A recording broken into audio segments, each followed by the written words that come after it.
और चलिए जाग उठा भारत की शुरुआत करते हैं और सबसे पहले आपको खबर बताएंगे भारत और कनाडा के बीच जो तनाव है उससे जुड़े हुए आप बखूबी जानते हैं। आज जैसे कि आपको हेडलाइंस के जरिए मैंने बताया भी कि भारत की तरफ से 6 डिप्लोमेट्स जो है वो निकाले गए कनाडा के और कहा है कि आप जल्दी से जल्दी भारत छोड़ दीजिए, 19 अक्टूबर तक उनको भारत छोड़ना होगा।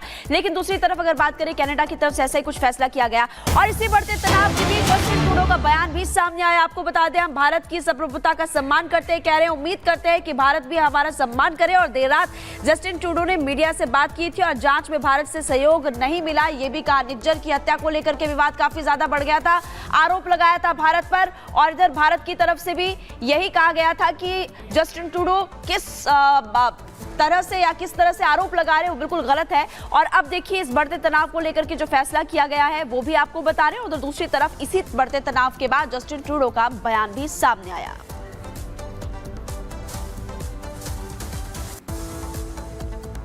कनाडा और भारत के बीच में तल्खी बढ़ते जा रही है और इस तल्खी को कम करने की बजाय जस्टिन ट्रूडो इसे अपने बयान से और ज्यादा बढ़ा रहे हैं। बिल्कुल देखिए जस्टिन ट्रूडो की तरफ से बयान दिया गया है कि हम भारत का सम्मान करते तो वो भी सम्मान करें। और क्या कुछ तनाव था, क्या पूरा मामला था और अब किसकी तरफ से क्या फैसला किया गया है आप उस रिपोर्ट के जरिए बताते हैं।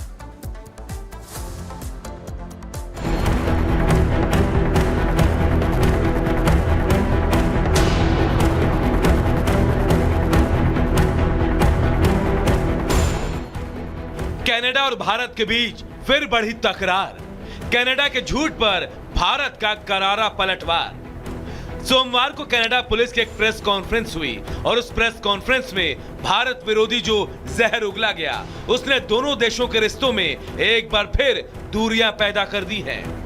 क्योंकि इस प्रेस कॉन्फ्रेंस के ठीक बाद जब भारत ने इन आरोपों को सिरे से खारिज कर दिया तो कनाडा बौखला गया। सबसे पहले हम आपको रॉयल कैनेडियन माउंटेड पुलिस का वो बयान सुनाते हैं जिस पर विवाद शुरू हुआ। Investigations have revealed that Indian diplomats and consular officials based in Canada leveraged their official position to engage in clandestine activities such as collecting information for the government of India either directly or through their agents and other individuals who acted voluntarily or through coercion. Evidence also shows that a wide variety of entities in Canada and abroad have been used by agents of the government of India to collect information. Some of these individuals and businesses were coerced and threatened into working with the government of India. The information collected by the government of India is then used to target members of the South Asian community. Threats or impact. Canada police ठीक वही बात दोहरा रही है जो कुछ समय पहले वहां के प्रधानमंत्री ट्रूडो करते थे। अगर आप इन दोनों के बयानों को सुनेंगे तो शायद ही आपको पता चलेगा। कुछ महीनों पहले ट्रूडो भी यही मंत्र जपते आ रहे थे, लेकिन इस बार भारत ने कनाडा के बयान की सिर्फ आलोचना ही नहीं की बल्कि भारत ने कड़े शब्दों में कनाडा को फटकार लगाई। भारत ने कनाडा के उच्चायुक्त को तलब किया। इसके बाद भारत ने कनाडा सरकार के आरोपों के खिलाफ कड़ा कदम उठाते हुए उच्चायुक्त समेत 6 राजनयिकों को निष्कासित कर दिया। निष्कासित राजनयिकों को 19 अक्टूबर तक भारत छोड़ने के निर्देश दे दिए गए हैं। भारत ने कनाडा से सभी 6 राजनयिकों को वापस बुला लिया है। इन अधिकारियों को कनाडा से निष्कासन का नोटिस मिल चुका है। अब भारत से चौतरफा आलोचना का शिकार हुए प्रधानमंत्री ट्रूडो को अपने देश के विपक्ष का भी कोपभाजन बनना पड़ रहा है। कनाडा के विपक्ष ने ट्रूडो सरकार की कार्यशैली पर सवाल उठाते हुए उसे पूरी तरह से विफल बताया। 9 साल उदार सरकार हमारे लोगों को सुरक्षित रखने या राष्ट्रीय सुरक्षा और विदेशी हस्तक्षेप को गंभीरता से लेने में विफल रही। इस वजह से कनाडा इन गतिविधियों के लिए खेल का मैदान बन गया है। कनाडा के इस हवाई दावे की चर्चा दोबारा सोमवार को उठी और बात इतनी बढ़ी कि दोनों देशों को अपने राजनयिकों को वापस बुलाना पड़ा। बीते साल पीएम जस्टिन ट्रूडो ने भारत पर बिना सबूत के निज्जर की हत्या को लेकर कई आरोप लगाए थे। ट्रूडो ने दावा किया था कि भारत ने ही निज्जर को मरवाया है। ट्रूडो के इस झूठ का पर्दाफाश तो बहुत पहले ही हो चुका था, जब भारत के लगातार सबूत मांगने पर भी कनाडा ने कोई सबूत पेश नहीं किया और अमेरिका का साथ मिलने के बाद तो उसके झूठ का गुब्बारा और फूल गया था। लेकिन जब सबूतों की बात आई तो इस गुब्बारे की हवा निकलते देर नहीं लगी। Bureau report, Republic Bharat. Canada सरकार हर बार बेनकाब होती है कि किस तरीके से वो खालिस्तानियों के साथ खड़ी हुई है। अब आपको बताते हैं कि इस पूरे मुद्दे पर जब जस्टिन ट्रूडो का बयान सामने आया है तो भारत ने किसे किसे निष्कासित कर दिया है। जो उच्चायुक्त थे स्टीवर्ट रॉस व्हीलर, उन्हें निष्कासित कर दिया गया है। इसी के साथ डेप्यूटी उच्चायुक्त है पैट्रिक हेबर्ट, इन्हें भी कहा गया कि 19 अक्टूबर तक आप भारत छोड़ दीजिए। First secretary Mary Catherine Jolly, इन्हें भी निष्कासित किया गया है। ये 6 नाम है, इनकी लिस्ट क्या क्या है वो समझिए। फर्स्ट सेक्रेटरी है एडम जेम्स, इन्हें भी 19 तारीख तक भारत छोड़ने के लिए कह दिया गया है। उसी के साथ पाउल और जुएला, ये वो नाम हैं जिनसे कहा गया है कि आप 19 तारीख तक भारत को अलविदा कह दें और निष्कासित कर दिया गया, क्योंकि जस्टिन ट्रूडो के द्वारा जो बयान दिया गया था उसे भारत किसी भी तरीके से स्वीकार नहीं कर सकता है। हर बार जो आरोप लगाए जाते हैं लेकिन सबूत कोई नहीं दिया जाता।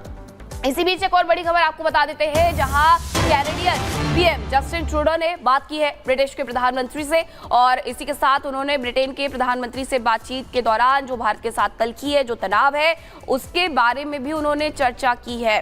कनाडा के पीएम जस्टिन ट्रूडो का ट्वीट भी सामने आया है। इस ट्वीट में हालांकि उन्होंने कहा है कि हम भारत की संप्रभुता का सम्मान करते हैं, लेकिन भारत भी हमारी संप्रभुता का ख्याल रखे। G20 में आपने देखा था कि किस तरीके से जस्टिन ट्रूडो आए थे, लेकिन जो तल्खी थी वो उसी तरीके से भी बरकरार नजर आ रही है, जिससे जस्टिन ट्रूडो का बयान बार बार और बढ़ा देता है। देखिए, कनाडा और भारत के बीच जो तनाव काफी ज्यादा बढ़ रहा है, उसके पीछे कारण क्या है? सबसे बड़ा सवाल हम आपको बताते हैं। उसके पीछे कारण है वोट बैंक। वोट बैंक की राजनीति के लिए ट्रूडो ये सब कर रहे हैं, लेकिन सबसे बड़ी बात तो ये है कि उनका 1 साल भी अभी राजनीति में टिक पाना ठीक नहीं है, क्योंकि आप बखूबी जानते हैं कि वहां पर हालात क्या बने हुए हैं। अगले साल चुनाव होने, लेकिन अभी से हम देख रहे हैं कि ट्रूडो क्या हरकतें कर रहे हैं, क्या बयान देते हैं। इसी से जुड़ी हुई आप इस रिपोर्ट को देखिए।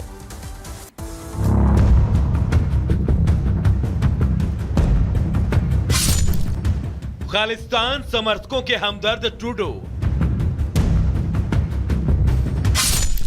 वोट बैंक के लिए भारत से दुश्मनी, खालिस्तान जरूरी इसलिए भारत से दूरी। भारत के साथ ट्रूडो की बढ़ती दूरी कोई नई बात नहीं है, लेकिन भारत से दूरी बढ़ाकर ट्रूडो किसके नजदीक होते जा रहे हैं, यह पूरी दुनिया देख चुकी है। ट्रूडो न सिर्फ खालिस्तानी समर्थकों का साथ दे रहे हैं, बल्कि उनकी आड़ में अपना राजनीतिक बचाव भी कर रहे हैं। भारत विरोधी खालिस्तानी समर्थकों के खात्मे से वो कितने दुखी हैं, ये उनकी स्पेशल पुलिस के बयान से भी पता चलता है। So yes, I mean it is targeting the South Asian community, but what we've seen is there's specific targeting of pro-Khalistan elements in Canada, or members of the pro-Khalistan movement. वैसे भी Trudeau का खालिस्तान समर्थकों के प्रति प्यार कितना गहरा है, इसके सबूत तो पूरी दुनिया को वो खुलेआम दे चुके हैं। कई मौकों पर उन्होंने दिखाया कि वो किसके साथ खड़े हैं। The Khalistani elements are in full attack mode.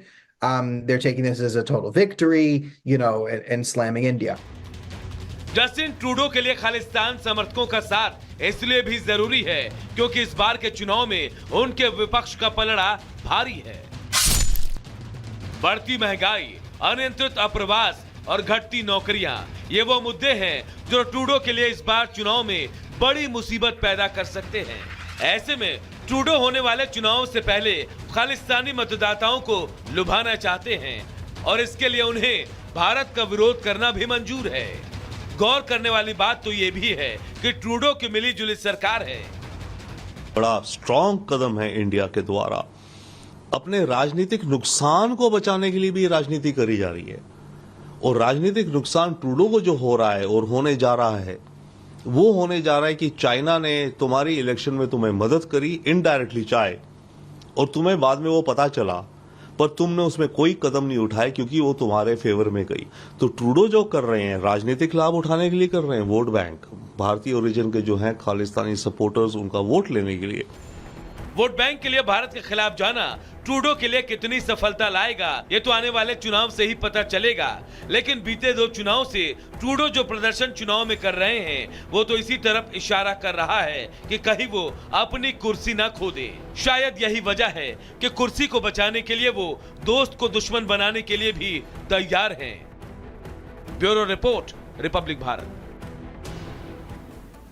और अब बात करेंगे ईरान और इजराइल की। दोनों देशों के बीच में संघर्ष लगातार चल रहा है, लेकिन दूसरी तरफ इजरायली मीडिया ने जो बड़ा दावा किया है उसके बाद कयास लगने शुरू हो गए हैं कि क्या आने वाले वक्त में दोनों देशों के बीच चल रहा यह संघर्ष खत्म हो सकता है। वो इसलिए भी क्योंकि खामेनी की तरफ से अब ये भांप लिया गया है कि इजराइल से अब पंगा लिया है तो उसको लेकर के अभी ईरान की मुश्किलें बढ़ सकती है। क्या कुछ अपडेट है, आप देखिए इस रिपोर्ट को।